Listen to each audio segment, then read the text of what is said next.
बिल्कुल। और देखिए इसीलिए जीत का माहौल जो है देखने को मिल रहा है कांग्रेस के खेमे में। हमारे साथ कुलदीप जुड़ गए हैं, दतिया से हमारे संवाददाता हैं। कुलदीप, सीधा आपके पास आ रही हूं, इस वक्त क्या माहौल आप देख पा रहे हैं, क्योंकि कांग्रेस अपने गढ़ को, अपनी सीट को बचाने में कहीं ना कहीं कामयाब रही है, और क्या इस वक्त आपको ग्राउंड जीरो पर तस्वीर दिख रही है?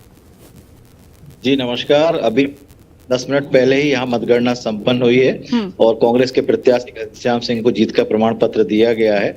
कांग्रेस के प्रत्याशी घनश्याम सिंह का प्रमाण पत्र लेने से बाद ये जवाब था कि उनके सर पर ये कांटों का ताज है। उन्हें मालूम है कि वो विपक्ष के विधायक हैं, उन्हें कैसे कदम उठाना पड़ेगा वो ये जानते हैं। कांग्रेस इस जीत को हल्के में नहीं ले रही है। कांग्रेस को पता है ये जीत किस तरह से उसको प्राप्त हुई है। इस चुनाव में देखते हुए मतगणना के बाद जो आशुतोष तिवारी भी मतगणना स्थल पर पहुंचे थे, उनका भी ये विचार था कि भाजपा को किसने चोट दी है, किस तरह से वहां भीतरघात हुआ है, इसके बारे में वो समीक्षा करेंगे।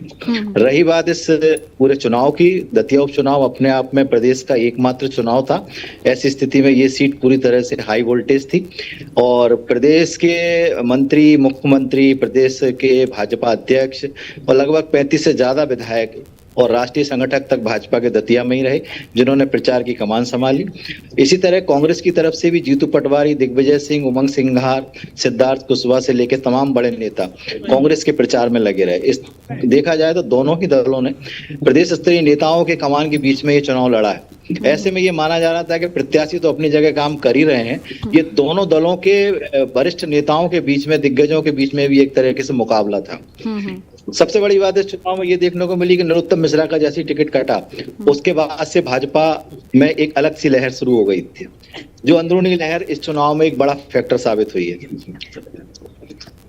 जी बिल्कुल कुलदीप जी, एक सवाल मेरा ये है कि जो नतीजे सामने आए इसमें भाजपा को हार का सामना करना पड़ा है। ऐसे में प्रदेश में मोहन यादव सरकार है, लेकिन भाजपा को दतिया में दूसरी बार हार का सामना करना पड़ा। तो इसकी मुख्य वजह क्या कुछ है? जनता के वो क्या मुद्दे हैं जो बीजेपी समझ नहीं पा रही है? कांग्रेस की तरफ उनका झुकाव बढ़ता जाता है।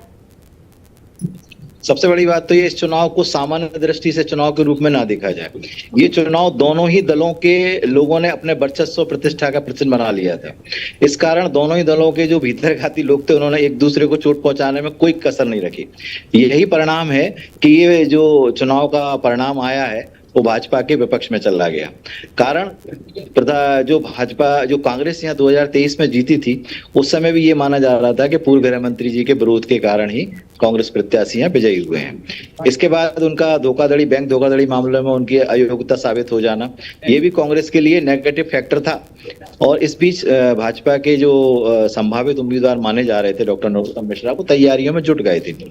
एन वक्त पे उनका टिकट कट जाना, यहाँ तमाम तरह का एक विघ्न बाधाएं पैदा हो जाना, पार्टी को पूरा इन्वॉल्व करना, इसने कहीं ना कहीं भाजपा को दो खेमे बांट दिया था यहाँ। यही कारण रहा कि जो लोग नरोत्तम समर्थक थे, उन्होंने जो मतदान किया है उस पर जरूर सामने वाली पार्टियां संदेह व्यक्त कर रही हैं। बिल्कुल, यानी कि कुलदीप ये समझा जाए कि बीजेपी की जो अंदरूनी कलह थी वो वजह मुख्य तौर पर बनकर सामने आई कि कांग्रेस को बढ़त मिल गई, और क्योंकि 6053 वोट से कहीं ना कहीं बढ़त बनाते हुए जीत दर्ज की है घनश्याम सिंह ने।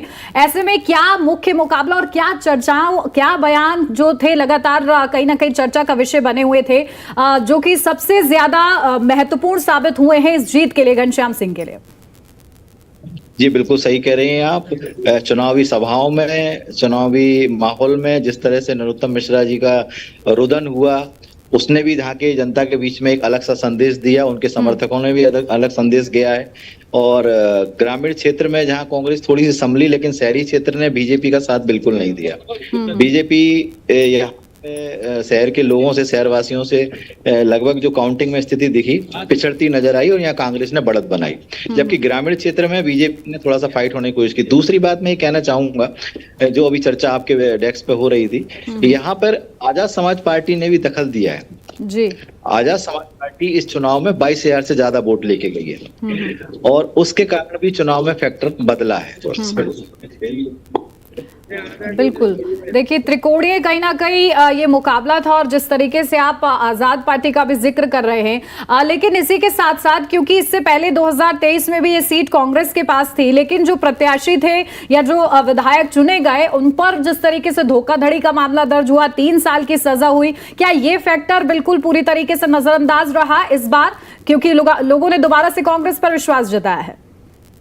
इसको इस तरह से समझिएगा, ये हम जो बात कर रहे हैं वो पार्टीगत ना मानते। मैंने शुरू में भी जिक्र किया, क्योंकि मैं यहाँ ग्राउंड मैंने चुनाव प्रचार देखा, तो यहाँ दलों की स्थितियां दिलों से अलग दिखी मुझे। यहाँ पे दोनों ही दलों कार्यकर्ता एक दूसरे के संग मिलजुल रहे थे अच्छे खासे तरीके से। अंदरूनी बात ये थी यहाँ पे।